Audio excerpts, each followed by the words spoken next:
안녕하세요. 구독 신청, 좋아요, 댓글, 그리고 알람 설정 부탁드립니다. 히가시노 게이고 작가의 갈릴레오의 고뇌 소개해드립니다. 성균관대학교 박인권 교수님과 제가 줄거리 해설해드리고 낭독도 해드리겠습니다. 작품 만나보시죠.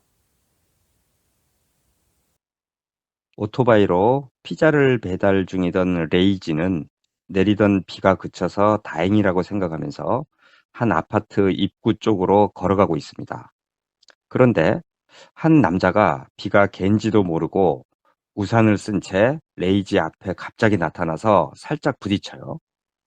피자 상자를 놓칠 뻔한 레이지는 화가 나는데 그 남자는 무시하고 그냥 갑니다. 레이지가 남자를 부르면서 쫓아가서는 가방을 맨 남자의 팔을 잡았어요.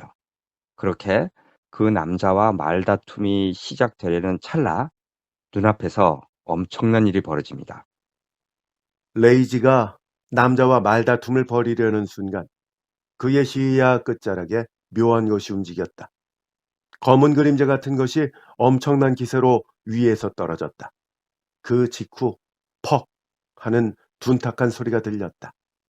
그쪽으로 눈길을 돌리니 아파트 옆 도로에 검은 덩어리가 널브러져 있었다. 우연히 그 곁을 지나던 한 여자가 뒷걸음질을 쳤다. 아! 레이지는 멈칫멈칫 그쪽으로 다가갔다.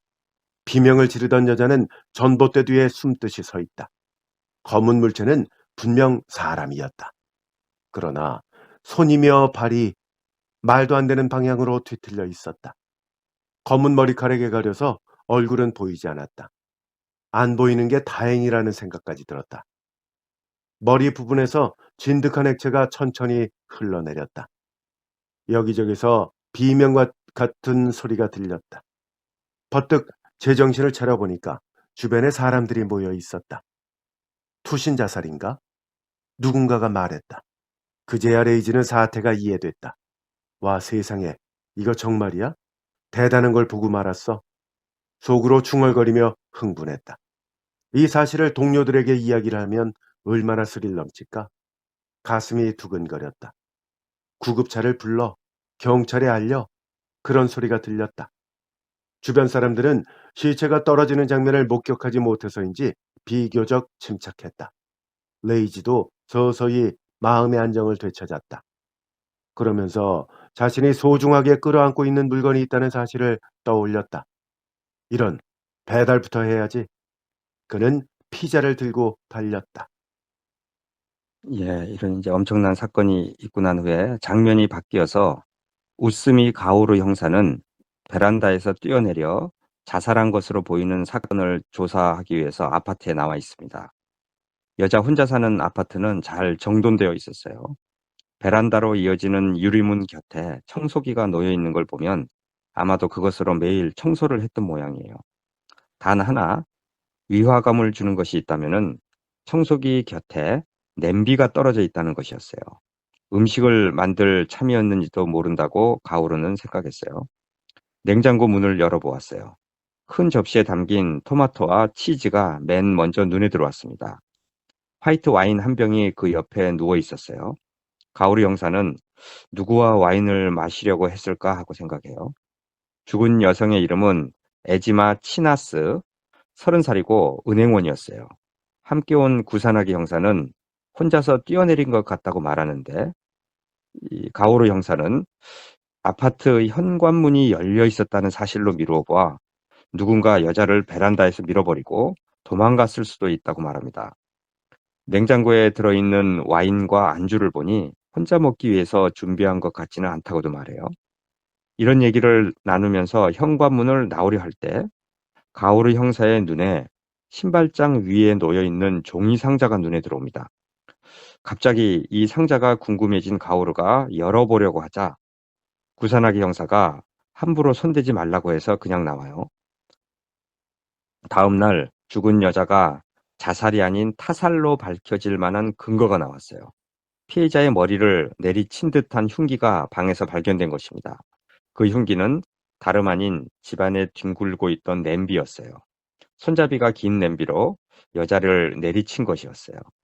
냄비 바닥에 피해자의 혈흔이 남아 있었고 그걸로 머리를 내리쳐서 기절시킨 다음에 베란다로 끌고 가서 떨어뜨렸을 것이라고 추정되었어요.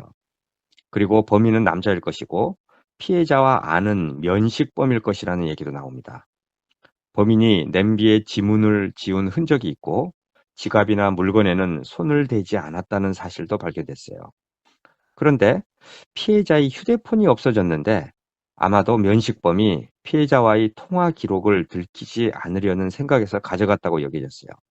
하지만 통신회사의 조회에 보면 다 나오는데 아주 바보 같은 행동이라고도 여겨졌어요. 아마도 우발적으로 죽이고 경황이 없어서 피해자의 휴대폰을 들고 나왔을 것이라고 생각되었습니다. 수사가 진행되면서 목격자들의 진술이 나오기 시작하는데 범인이 피해자를 베란다에서 밀어버리고 도망갔다면 엘리베이터나 비상계단을 이용했을 텐데 사건 당시 누구에게도 들키지 않고 도망가는 것은 도저히 불가능하다는 목격자들의 증언이 나옵니다. 상황이 이러자 혹시 이 아파트 내에 범인이 살고 있고 자신의 집으로 도망갔을 수도 있다는 시나리오도 나옵니다. 그런데 경찰서로 오카자키 미스야라는 30대 중반의 남자가 찾아옵니다. 자신은 대형 가구점에서 영업을 하는 사람인데 어젯밤에 죽은 피해자인 에지마 치나스의 집에 갔었다는 것이에요. 치나스는 대학 동아리 후배인데 6개월 전에 우연히 길에서 만났고 자주 메일을 주고받았다는 것입니다.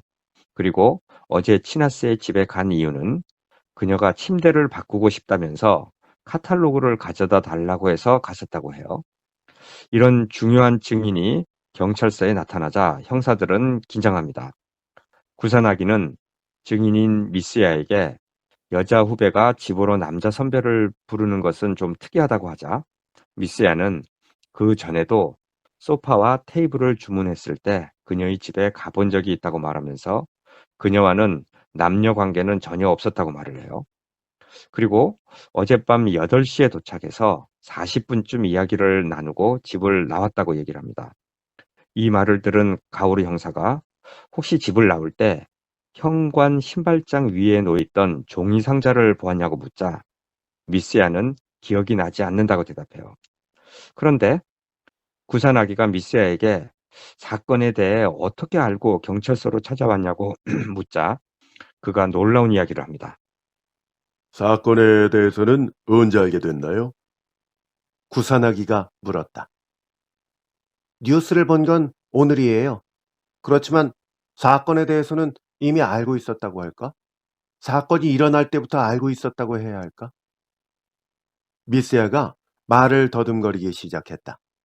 무슨 뜻인지 모를 모호한 말이었다. 구산하기가 다시 물었다. 그게 무슨 뜻입니까? 사실은 봤어요.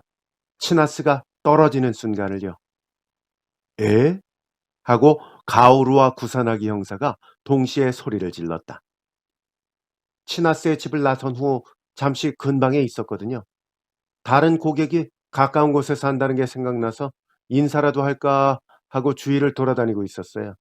그러다가 그 집을 찾지 못해서 다시 치나스가 사는 아파트 쪽으로 돌아오는데 추락사고가 일어났죠. 그것만으로도 깜짝 놀랐는데 오늘 뉴스에서 그것이 치나스라는 소식을 듣고 정말 놀라움을 넘어서 무서운 생각까지 들었어요. 제가 만난 직후에 살해당했으니까요. 그래서 조금이나마 수사에 도움이 될까 해서 이렇게 찾아온 겁니다. 이렇게 미스야라는 남자가 사건과 관련된 의문스러운 스토리를 가지고 경찰서에 등장하자 그에게 형사들의 질문이 쏟아집니다. 우선 아파트 밑에서 사건을 목격했을 당시 미스야가 혼자였냐고 형사들이 묻자 미스야는 당연히 자신이 혼자였는데 우연히 시나스가 떨어지기 직전에 피자 배달원과 말다툼이 일어나기 직전이어서 아마도 피자 배달원은 자신을 기억할 것이라고 말해요. 즉 증인이 있다는 것이었습니다.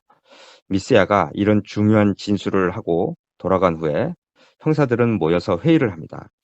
만약 미스야가 범인이 아니라면 범인은 미스야가 8시 40분에 돌아간 직후에 아파트로 들어와서 치나스를 죽이고 베란다 밖으로 밀었는데 이게 너무 급작스럽게 일어난 사건이라는 얘기도 나옵니다. 그런데 그때 가오르 형사가 주저하면서 아주 엉뚱한 말을 꺼내요. 저 택배로 온 물건 말인데요. 치나스에게 온 택배가 현관 신발장 위에 놓여 있었어요. 어제 저녁에 받은 것이 아닌가 싶어요. 아니 도대체 그 상자에 왜 그렇게 집착을 하는 거야? 구산하기가 물었다. 가구점 직원에게도 물었었지. 아니 그렇게 신경 쓰는 이유가 뭔데? 인터넷 쇼핑으로 치나스 자신이 주문한 물건인 것 같아요. 내용물이 뭔데? 속옷이에요. 가오르의 말에 형사들이 동시에 엇 하고 소리쳤다. 결국 열어본 거야? 구산하기가 따지듯이 물었다. 아니에요. 그렇지만 알 수 있어요. 내용물은 아마 속옷이나 그 비슷한 종류일 거예요. 보지도 않고 어떻게 알아? 남자 형사들이 이렇게 따져 묻자 가오르는 괜한 말을 했다고 후회하며 잠시 주저했다. 그러나 곧 힘을 내어 입을 열었다. 상자에 인쇄된 회사 이름을 봤어요. 유명한 속옷 메이커였죠. 최근에 인터넷 판매로 매출을 크게 올리고 있는 회사예요. 그런 다음에 다시 한번 망설이다가 덧붙였다. 여자라면 대개는 알고 있을 거예요. 선배 형사와 상관은 당혹스러운 표정을 지었다. 구산하기는 마치 야한 농담이라도 한마디 하고 싶은데 여자 후배 앞에서 참는다는 표정이었다. 아, 그런 거였어? 속옷이었단 말이지? 아니, 근데 그래서 뭐가 문제인데? 상황으로 볼 때 피해자는 택배를 받은 후에 그 상자를 그냥 신발장 위에 두었다고 봐야 할 거예요. 근데 손님이 올 예정이었다면 절대로 그러지는 않았을 거예요. 왜? 왜냐하면 가오르는 저도 모르게 미간을 찌푸렸다. 다시 말씀드리지만 그게 속옷이었기 때문이에요. 남에게 보이고 싶지 않거든요. 그렇기도 하겠지만 그건 새 것이잖아. 더욱이 상자 안에 들어있고 뭐 딱히 신경 쓸 이유가 없는 것 같은데 안 그런가? 그리고 자네나 안에 뭐가 들었는지 아는 거지 보통은 잘 몰라. 특히 남자는. 가오르는 짜증이 치밀었지만 꾹 참고 설명을 계속했다. 남자라도 알지도 모른다고 생각하는 것이 보통이 아닐까요? 설령 새 것이고 상자에 들었다고 하더라도 여자라면 자신의 속옷에 대한 정보를 숨기고 싶은 법이거든요. 손님이 올 예정이었다면 반드시 치우게 돼 있어요. 받을 당시에 깜빡했더라도 현관문을 열기 전에 알게 되는 거죠. 구산하기와 동료 형사는 멀뚱한 얼굴로 서로를 바라보았다. 여자의 심리에 관한 것이라 강하게 반론을 펼 수도 없는 노릇이었다. 그럼 혹시 범인이 거기다 두었다고 보는 거야? 그런 말은 아니에요. 그럼 숨길 필요가 없었던 것이 아닐까요? 그게 무슨 말이야? 방금 말씀드렸듯이 상식적으로는 손님이 오기 전에 상자를 치웠을 거예요. 상대가 남자라면 더욱더. 그러지 않았다는 건 그럴 필요가 없었기 때문이라는 겁니다. 아니, 그럴 필요가 없었다니. 손님이 왔잖아. 그 가구점 직원. 네, 그렇죠. 그러니까 치울 필요가 있었던 거 아니야? 일반적으로는요. 그렇지만 손님이 온다고 해도 속옷을 감추지 않아도 되는 경우가 있어요. 어떤 경우? 애인일 경우요. 미스야가 치나스의 애인이라면 일부러 상자를 치우지는 않을 겁니다. 남자 형사들 모두가 침묵했다. 예, 이렇게 가오르가 말한 속옷 상자 이야기로 인해서 일단 미스야를 용의 선상에 두고 수사가 시작이 됩니다. 우선 치나스가 떨어진 직후에 아파트 밑에서 피자 배달원과 만났다는 미스야의 증언을 조사해요. 피자 배달원은 어렵지 않게 찾을 수 있었어요. 그에 따르면 분명히 사건 당일 현장에 미스야가 있었고 자신과 부딪히는 바람에 피자 상자를 놓칠 뻔했다는 증언을 해요. 미스야가 사과도 하지 않고 그냥 가려고 해서 자신이 불러세워서 항의한 직후에 추락 사고가 일어났다고 얘기를 합니다. 형사들이 미스야가 이상하게 보인 점은 없었냐고 묻자 피자 배달원은 미스야가 비가 그쳤는데도 우산을 쓰고 있었다는 증언을 하면서 그렇기 때문에 자신과 부딪혔다는 이야기를 합니다.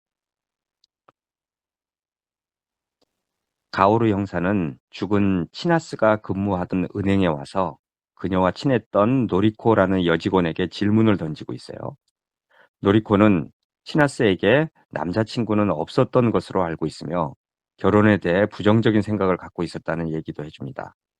가오리 형사는 치나스가 근무했던 책상으로 가보는데 책상 서랍에 치나스의 현금 카드 비밀번호 변경 신청서가 들어있는 것을 눈여겨봅니다. 그리고 나서 그날 밤 가오루와 다른 형사들이 모여서 이 사건에 대해서 회의를 해요. 가오루는 자신은 아직도 치나스의 집에 마지막으로 갔던 미스야를 의심한다고 말을 해요. 그러자 다른 형사들이 그 사람은 자신 스스로 경찰서로 나와서 여러 가지 정보를 주었고 피해자가 떨어질 당시에 아파트 밑에 있었는데 어떻게 범인이 될 수 있겠냐면서 반박하지만 가오루 형사는 자신이 보기에 미스야는 가장 유력한 용의자라고 다시 한번 강조해요. 그러면서 혹시 타이머 같은 것을 이용해서 멀리 떨어진 곳에서 원격 조정으로 시체가 미스야 자신이 아파트를 나선 후에 떨어지도록 조작했을지도 모른다고 말합니다. 그러자 구산하기 형사는 회의실 천장을 바라보면서 두 손 들었다는 제스처를 취해요. 그런데 가오루 형사가 구산하기 형사에게 갑자기 데이도 대학의 유가와 교수를 소개해달라고 부탁합니다. 구산하기가 왜 그러냐고 묻자 가오루는 유가와 교수가 여러 가지 불가능한 사건을 해결하지 않았냐고 말하며 손 안 대고 시체를 7층 베란다에서 떨어뜨리는 게 과연 가능한 일인지 유가와 교수에게 물어보고 싶다는 것이었어요.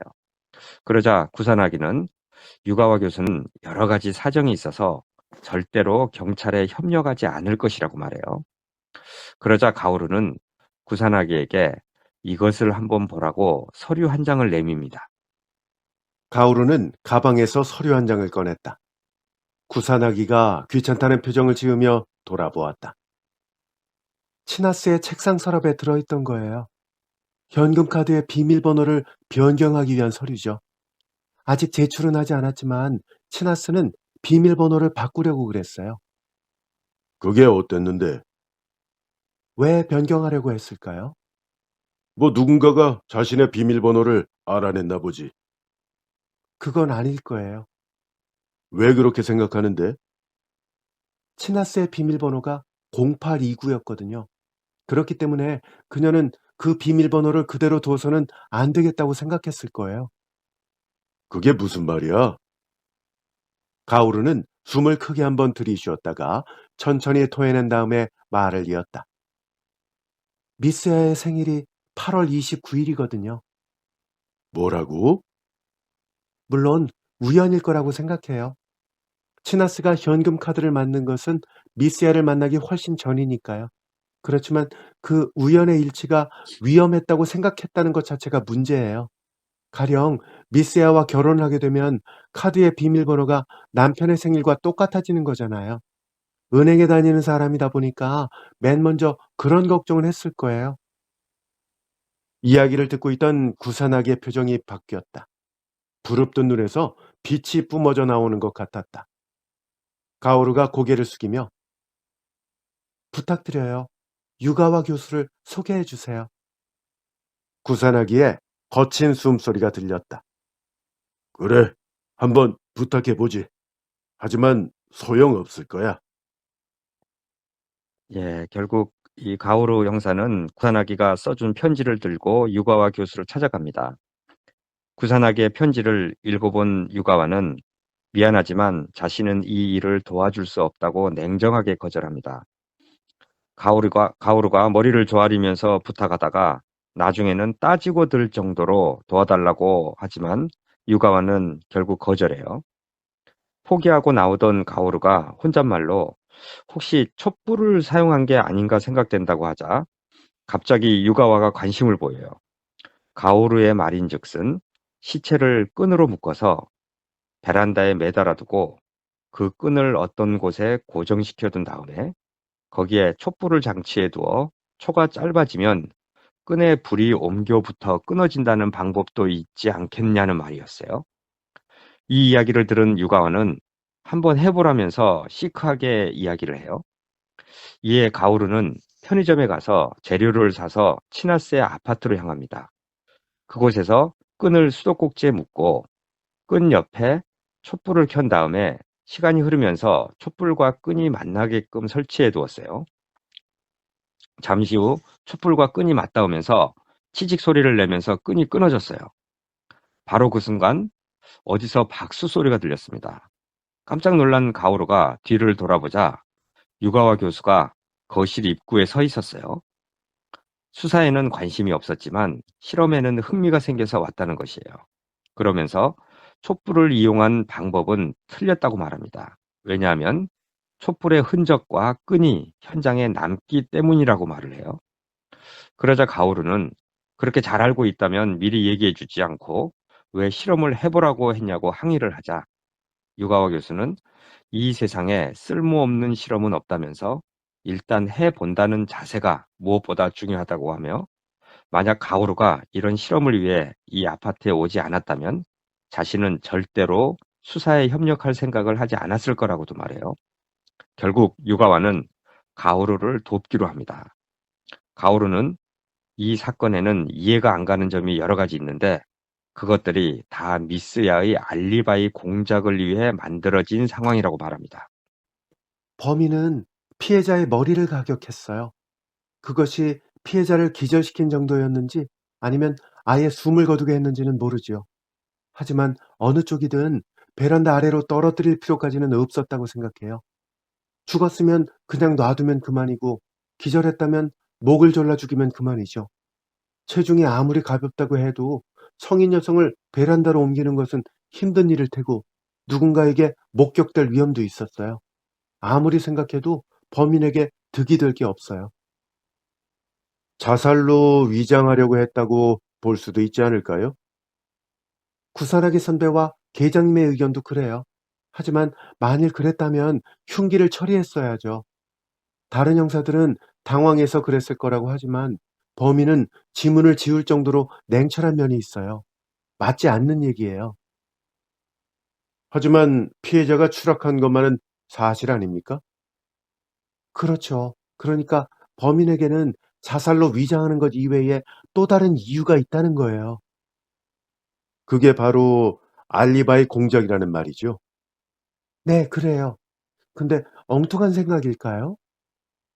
유가와는 말없이 소파에서 일어나 거실을 어슬렁거리기 시작했다. 다른 장소에 있으면서 시체를 베란다에서 떨어뜨린다. 그것 자체는 그다지 어려운 과제가 아니죠. 문제는 아까부터 몇 번이나 말했듯이 어떻게 흔적을 지울 것이냐 이겁니다. 무슨 도구 같은 걸 이용했다면 반드시 흔적이 남게 돼 있죠. 그렇지만 아무것도 없었어요. 그렇게 보일 뿐이죠. 흔적을 흔적이라고 여기지 않고 있을 뿐입니다. 이 방에 존재하는 모든 것에 눈을 돌리고 트릭을 성립시킬 수 있는 조건을 꿰뚫어 보아야 돼요. 가오루는 실내를 다시 둘러보았다. 그녀의 눈에는 원격 조작을 위한 기계도 타이머 같은 것도 보이지 않았다. 가오루 씨의 추리는 기본적으로 옳아요. 시체를 매달려면 끈이 필요하죠. 시체가 떨어진 다음에 모습을 감출 수 있는 끈이라면 문제는 해결되겠죠. 이런 말을 하면서 유가와는 방 안 구석구석을 둘러봅니다. 그리고 가오로에게 당시 이 방의 상황을 자세히 캐물어요. 그리고는 무언가를 알아냈다는 듯이 고개를 끄덕여요. 장소는 바뀌었어요. 이곳은 경찰서입니다. 이번 사건과 관련된 모든 형사들이 모여서 비디오를 보고 있습니다. 비디오 안에서 유가와 교수가 어떤 실험을 하고 있어요. 사람 크기의 모래주머니가 청소기 코드에 달려서 베란다에 걸쳐 있어요. 그리고 냄비가 등장합니다. 사건 현장에 있던 냄비와 똑같이 생긴 냄비예요. 이 냄비에는 뜨거운 물이 들어 있어요. 유가와 교수는 뜨거운 물이 들어있는 냄비에 뚜껑을 덮은 후에 수증기가 나오는 구멍을 얼음으로 막았어요. 그러자 얼음이 뜨거운 수증기에 녹으면서 수증기가 나오는 구멍을 막아버렸어요. 그러자 냄비 뚜껑을 손으로 들어도 열리지 않았어요. 그리고 냄비 뚜껑에 베란다의 모래주머니가 달려있는 청소기 코드를 연결했습니다. 시간이 얼마간 흐른 후에 얼음이 녹기 시작하자 냄비 뚜껑이 쾅 하는 소리를 내면서 날아올랐어요. 그와 동시에 뚜껑 손잡이에 감아둔 청소기 코드가 풀려서 뱀처럼 몸을 뒤틀면서 튀어올랐어요. 다음 순간 모래주머니는 베란다 난간에서 사라져 버렸습니다. 그리고 코드는 청소기 속으로 빨려 들어갔어요. 냄비는 바닥에 떨어져 있어요. 이렇게 녹화된 실험 영상을 본 형사계장은 크게 놀라면서 당장 회의를 다시 시작하자고 말하고 수사의 궤도를 수정해야 한다고도 말을 합니다. 구산하기는 가오루를 향해 엄지척을 해줍니다. 배경은 또 바뀌어서 구산하기 형사는 유가와 교수의 실험실에 와 있습니다. 구산하기는 종이봉투에서 길쭉한 상자를 꺼내 책상 위에 올려놓습니다. 뭐야, 그건? 와인. 점원이 권하는 대로 하나 사왔어. 자네가 선물을 다 들고 오고 놀랄 일이네. 감사의 인사야. 후배를 잘 돌봐줬으니까. 별로 한 것도 없어. 뭐 간단한 물리 실험을 했을 뿐이야. 그 덕에 사건을 해결했으니까 감사 인사를 해야지.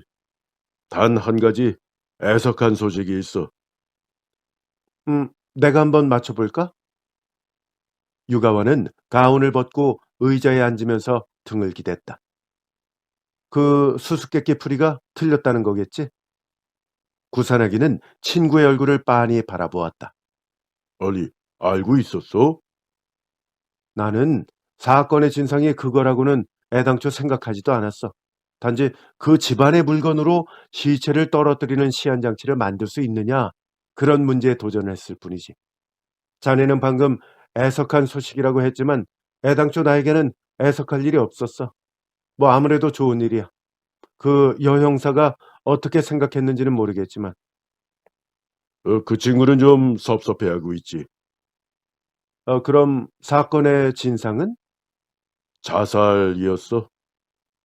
역시 그럴 거라고 생각했지. 유가와는 고개를 끄덕였다. 미스야가 치나스의 연인이었다는 증거를 찾는데 꽤 고생했어. 결정적인 증거는 치나스가 가지고 있었던 한 장의 카드였지.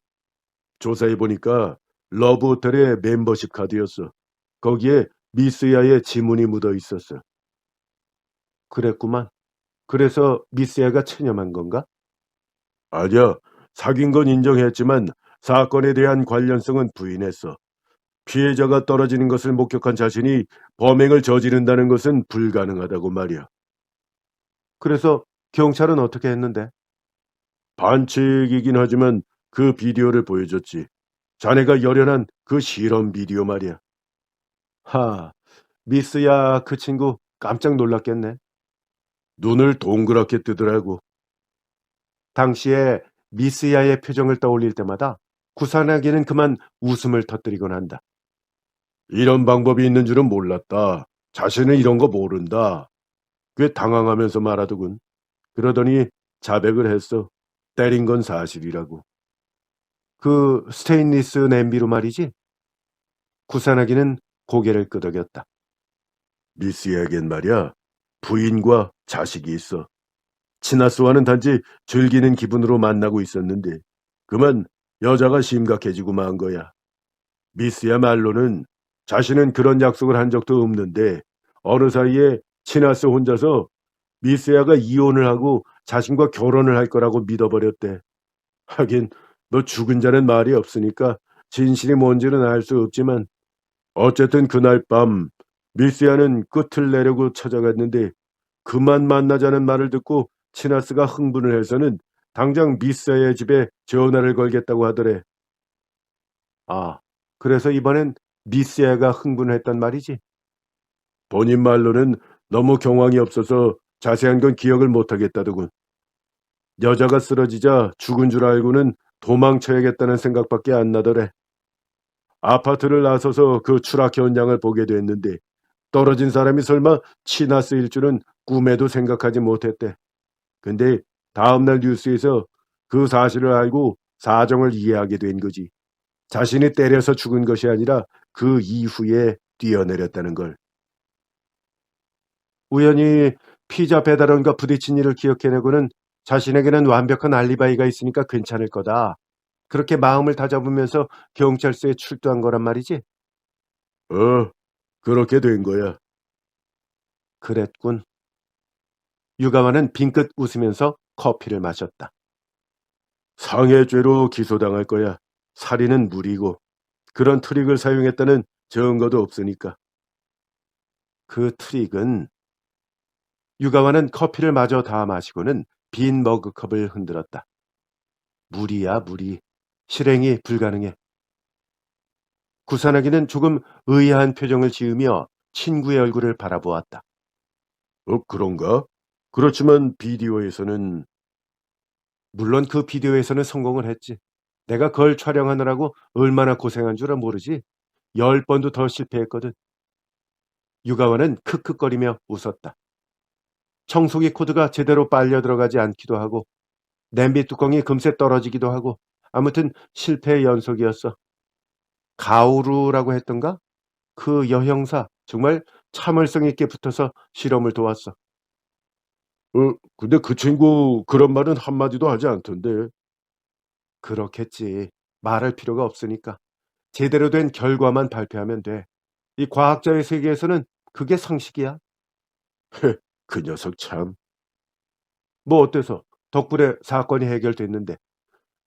아주 훌륭한 형사가 될 거야. 나도 오랜만에 재밌는 경험을 했고. 재밌어? 그럼 앞으로도. 구사나기가 그렇게 말하자 더 말하지 말라는 듯 유가와가 검지를 세워 자신의 입술에 갖다 댔다. 그리고 빙긋 웃더니 그 손가락을 좌우로 흔들었다. 예, 이렇게 작품이 끝납니다. 이건 뭐 A4로 한 장 판을 취재하고 쭉 새 목소리를 내게. 이건 너무 아니, 갈수록 많아지는 것 같아요. 교수님 뭐 이게 유체 이탈화법입니까? 교수님이 이렇게 만들어 놓으시고서 제가 하긴 했는데 하다 네. 보니까 이거 좀 과한데. 갈수록 많아지는 것 같아요. 제가 생각해 보니까. 지금 이제 폰트 10으로 해서 지금 A4로 한 장 반이에요. 야, 이거 쉽지 않다. 아이, 뭐 잘하시니까 뭐 시키지 제가 그냥 시키겠습니까? 네. 어쨌건 이거 네. 제가 그동안은 교수님의 그 원고를 이제 검열하지 않았거든요. 예. 이제 검열을 해서 바꿀 부분은 뺄 부분은 싹 쫙쫙 빼고. 그냥 삭제. 맞습니다. 서로 아. 잘하면서 진행해야 되겠네요. 이게 상당히 재밌네요. 예, 재밌고 뭐 여러 가지 장치 있고 또 반전도 있잖아요. 그러게 말입니다. 당연히 그 실험까지 해서 성공을 했으니까 그 방법이구나 생각했을 텐데 그러니까요. 예. 이게 시가시노 게이고의 어떤 큰 장점이죠. 네, 맞습니다. 예. 갈릴레오의 고뇌라는 단편집에서 첫 번째 단편 떨어지다. 스포일러 편, 이제 완결편으로 함께 했습니다. 예. 다음 시간에 또 새로운 작품으로 함께 해야죠. 혹시 이거를 할 것 같은데 아직 네. 확실하진 않는데 네. 그 미야베 미유키 여사 미미 여사. 하나. 예. 네. 우리가 그 작년 2월 달인가 아마 화차를 처음 했을 거예요. 화차 이후에는 미미 여사 걸 안 했나요? 예. 그거 하나밖에 한 게 벌써 없는데 1년이 됐군요. 예. 이제 그분의 그 이유라는 작품인데 이유. 예, 이게 나오키상 수상작이에요. 그렇군요. 아주 가장 대표작 중에 이거 하나라고 또 스포일러를 하실 건가요? 해야죠. 예. 이게 700쪽 가까이 되는 아주 대작이에요. 네. 하여간 그 대화체 없는 걸로 좀 부탁드리고. 저는 아까 책임 못 집니다. 아까 말씀드린 대로 저희 검열을 거쳐서 진행을 하겠습니다. 성균관대학교 박인권 교수님과 함께했고요. 저는 아나운서 원기범이었습니다. 교수님 고생 많으셨습니다. 예, 안녕히 계세요. 애청자 여러분 다음 시간에 뵙겠습니다. 감사합니다.